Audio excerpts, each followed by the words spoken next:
So now we will take it the next step, and I will read the third teaching, which takes you into another arena, a more interactive arena.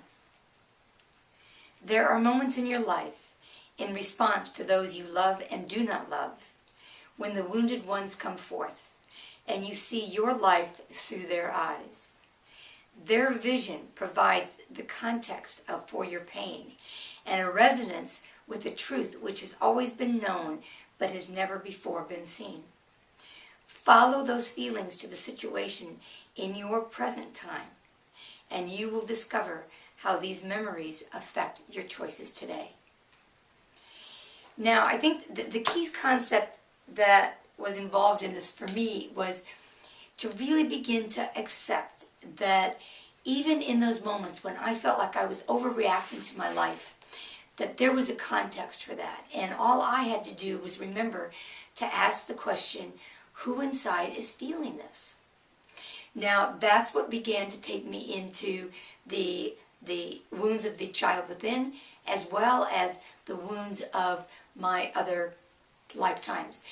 In one of the lifetimes that I shared with you when I was stumped with the book, I think it was a couple days ago, that was a past life where I had a block in my day-to-day life. I couldn't finish that book. And so I started by asking, who inside is blocking this? I went looking for that. The story of Antoinette was different because that came up and that was not solicited. So it was a surprise, it was spontaneous.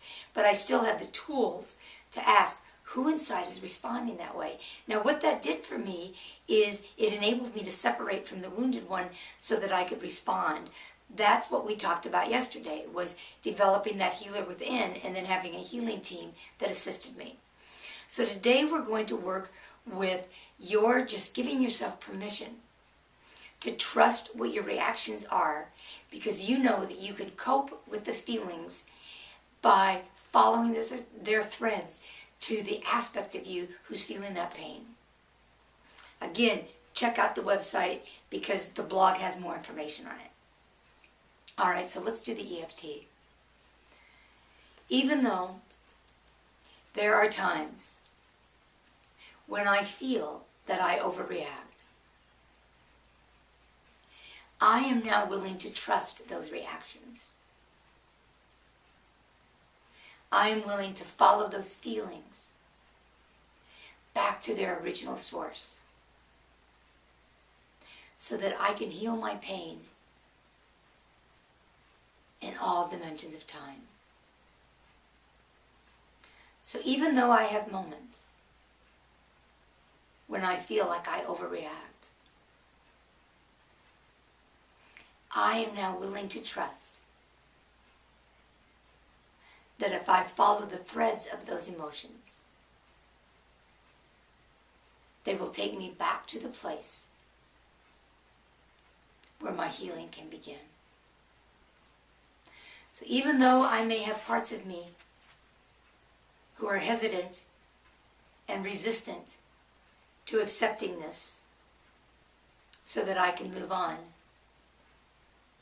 I'm willing to tap on their resistance.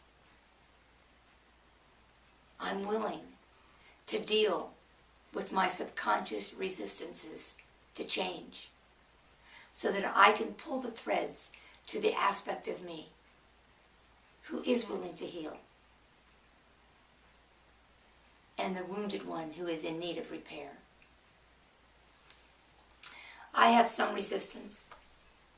I'm willing to resolve it now. I'm willing to own it, to tap on it, to work with it, so that my healing can progress. I am willing to trust every feeling I have. No feeling needs to go unnoticed, unacknowledged, or get ignored. I am willing to follow the threads back to the time, back to the wound, where I can begin to heal in all dimensions of time. My mind does not know the difference between what's real and imagined. And I can now proceed so that my healing can begin. I am bigger than my reactions. I have a part of me who can respond. And I choose to let that part of me win. I am in charge of this healing. I have done my homework.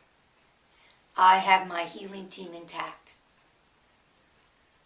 I have my support system around me. I am not alone. The healing can begin. Thank you, thank you, thank you. Until tomorrow.